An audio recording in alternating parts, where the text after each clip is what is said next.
માનનીય deputy CM સાહેબ, માનનીય ડીજીપી સાહેબના નિર્દેશ અનુસાર અને માનનીય આઈજી સાહેબના માર્ગદર્શન હેઠળ જો મ્યુલ અકાઉન્ટ વિરુદ્ધમાં જે આપણા ગુજરાત રાજ્યમાં જે અભિયાન ચાલુ છે એના જ ભાગરૂપે રાજકોટ ગ્રામ્ય પોલીસની સાયબર સેલ દ્વારા એક સારી કામગીરી કરવામાં આવી છે.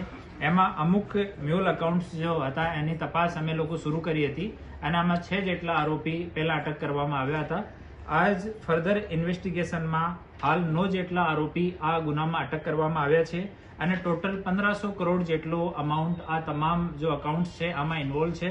આ 1500 કરોડમાંથી 23.14 કરોડ રૂપિયા અલગ અલગ રાજ્યોમાંથી આપણે 1930 નો જો નંબર છે એના ઉપર ફોન કરીને સાયબર ફ્રોડના ફ્રીઝ કરાવવામાં આવેલા છે.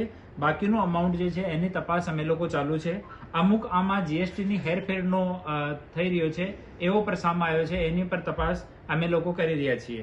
હાલ જે આરોપીઓ અટક કરવામાં આવ્યા છે એમાંથી મનીષ કમાણી આ એપીએમસી અકાઉન્ટ હોલ્ડર છે. જય નાદપરા એનો પણ એપીએમસી વાળો અકાઉન્ટ છે.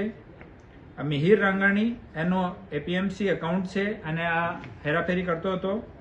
મોહમ્મદ આદિલુદ્દીન ઓ તેલંગાણાથી અમે લોકો અરેસ્ટ કર્યો છે. ઓ અહીંયાથી પૈસા આ અકાઉન્ટ્સમાં મોકલવાનો અને આંગડિયાથી પૈસા રિસીવ કરીને અને આને આગળ મોકલવાનું કામ કરે છે. ઋષિત રેયાણી ઓ પીઆર આંગડિયા ગોંડલનો સંચાલક હતો. પછી એની કામકાજને જોઈને પીઆર વાળા એને પોતાના બિઝનેસથી અલગ કરી દીધો. પ્રવીણ પરમાર પૈસા વિડ્રો કરીને આંગડિયા કરાવવાનું કામ કરતો હતો. મયુરસિંહ વાઘેલા અને મહેન્દ્રસિંહ જાડેજા એ બંને આંગડિયામાં કામ કરતા હતા અને હિરેન લિંબાસિયા મીડિયેટર તરીકે આ લોકોમાં કામ કરતો હતો.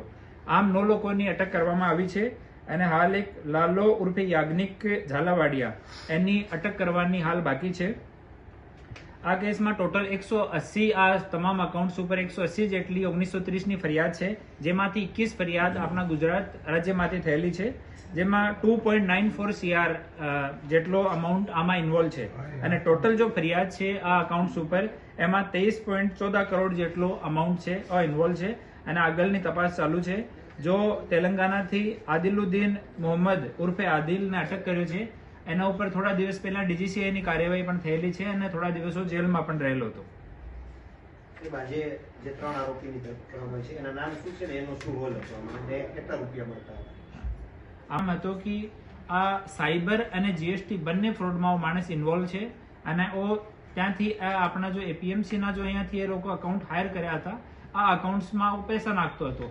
પછી અહીંયાથી બીજા લોકો જો મીડિયેટર છે પૈસાને વિડ્રો કરીને આંગડિયા મારફતે પરત આદિલને મોકલતા હતા પોતાનું કમિશન કાપીને.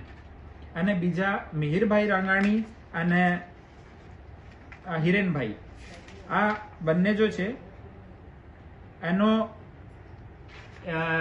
વચ્ચેનો મીડિયેટર તરીકે આ લોકોનો રોલ છે અને એકબીજા સાથે લોકોને સંકલન કરાતા હતા અને એનો પણ 1 લાખ ઉપર જો 300-400 રૂપિયાનું કમિશન છે ઓ જ એ લોકોને મળતો હતો.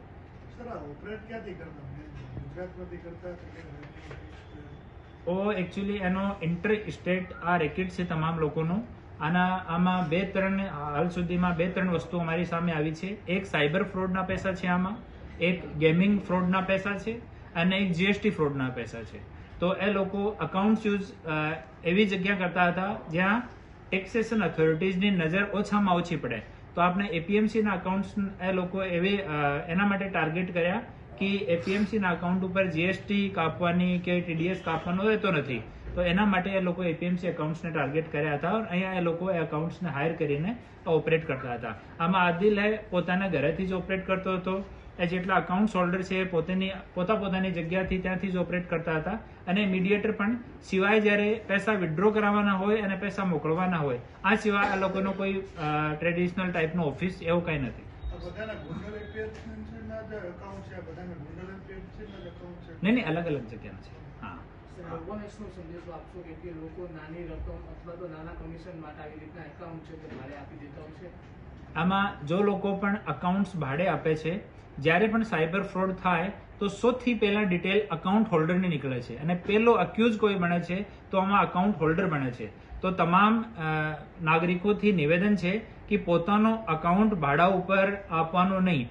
ગુનાહિત પ્રવૃત્તિમાં એ લોકો આપને FIR માં આપનું નામ આવશે, અપરાધી તરીકે આપનું નામ આવશે અને આપના વિરુદ્ધમાં કાયદાકીય કાર્યવાહી થશે. તો કોઈ પણ સંજોગોમાં જે માણસ જે પણ કહેતો હોય કે અમારે એન્ટ્રી કરાવવાની છે, GST કરાવવાની છે કે અકાઉન્ટમાં અમુક પૈસા નાખીને પછી ઉપાડી લેવાના છે, કોઈ પણ સંજોગોમાં પોતાનો અકાઉન્ટ બીજા માણસને યુઝ કરવા દેવાનું નહીં. અમુક આદિલના ટ્રાન્ઝેક્શનમાં મોટી સંખ્યામાં આદિલના અકાઉન્ટ્સમાં ટ્રાન્ઝેક્શન મળ્યા છે. તો આમાં અમે જોઈ રહ્યા છીએ અમુક કંપનીઓ તરફથી આદિલને પૈસા અને ડેબિટ પણ થયેલા છે ને ક્રેડિટ પણ થયેલા છે. તો એની તપાસણી ચાલુ છે. હાલ અમે એક્સપર્ટ્સની મદદ લઈને અને એના એકાઉન્ટ્સની પૂરી વિગત શોધી રહ્યા છીએ. અને પહેલા આદિલ ઉપર DGCIની કાર્યવાહી થયેલી છે, તો આ વિભાગ સાથે પણ અમે સંકલનમાં છીએ. એની તરફથી પણ અમે રિપોર્ટ માંગવાના છીએ.